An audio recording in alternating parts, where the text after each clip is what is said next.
દેવ દિવાળીના પર્વ નિમિત્તે ભરૂચના શક્તિનાથ ખાતે આવેલા બીએપીએસ સંસ્થા સંચાલિત સ્વામિનારાયણ મંદિરે અન્નકૂટ મહોત્સવ યોજાયો હતો। હિન્દુ ધર્મમાં દિવાળીની ધામધૂમપૂર્વક ઉજવણી કરાય છે, ત્યારે કારતક સુદ પૂનમના દિવસે દેવ દિવાળી પણ ખૂબ ઉત્સાહથી ઉજવવામાં આવે છે। કારતક વદ અમાસના રોજ દિવાળીનો તહેવાર ઉજવવામાં આવે છે। 15 દિવસ પછી કાર્તિકી સુદ પૂનમના રોજ દેવ દિવાળીનો તહેવાર ઉજવવામાં આવે છે। દેવ દિવાળી એ તહેવારનો રાજા છે, ત્યારે ભરૂચમાં પણ દેવ દિવાળીની ઉજવણી કરાઈ હતી। ત્યારે દિવાળીના પર્વને પૂર્ણાહુતિ તરીકે ઉજવવામાં આવે છે। ત્યારે આ દિવસે મંદિરોમાં ભગવાન માટે 56 ભોગ અન્નકૂટ ધરાવી પૂજા અર્ચના કરવામાં આવે છે। ભરૂચના શક્તિનાથ ખાતે આવેલા બીએપીએસ સંસ્થા સંચાલિત સ્વામિનારાયણ મંદિરમાં ભવ્ય અન્નકૂટ મહોત્સવનું આયોજન કરવામાં આવ્યું છે। ભગવાન સ્વામિનારાયણ વિવિધ પ્રકારની વાનગીઓનો ભોગ ધરાવવામાં આવ્યો હતો, જેમાં મોટી સંખ્યામાં ભાવિ ભક્તો હાજર રહી ભગવાન સ્વામિનારાયણનું પૂજન અર્ચન, દર્શન અને આરતી અને પ્રસાદી તેમજ અન્નકૂટના દર્શનનો લાભ લીધો હતો।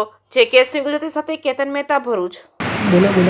બીએપીએસ સ્વામિનારાયણ સંસ્થા અક્ષર પુરુષોત્તમ સ્વામિનારાયણ સંસ્થા તરફથી આ શક્તિનાથ સંસ્કાર કેન્દ્રનું સ્થાપન અહીંયા આગળ 2021ની જુલાઈમાં 8મી તારીખે 9મી તારીખે પ્રતિષ્ઠા થયેલી અને ત્યારથી દેવ દિવાળી દિવસે આવો અન્નકૂટ ઉત્સવ સારી રીતે બધા અહીંયા પશ્ચિમ વિસ્તારના જે હરિભક્તો છે એના દ્વારા ભક્તિભાવપૂર્વક યોજવામાં આવે છે।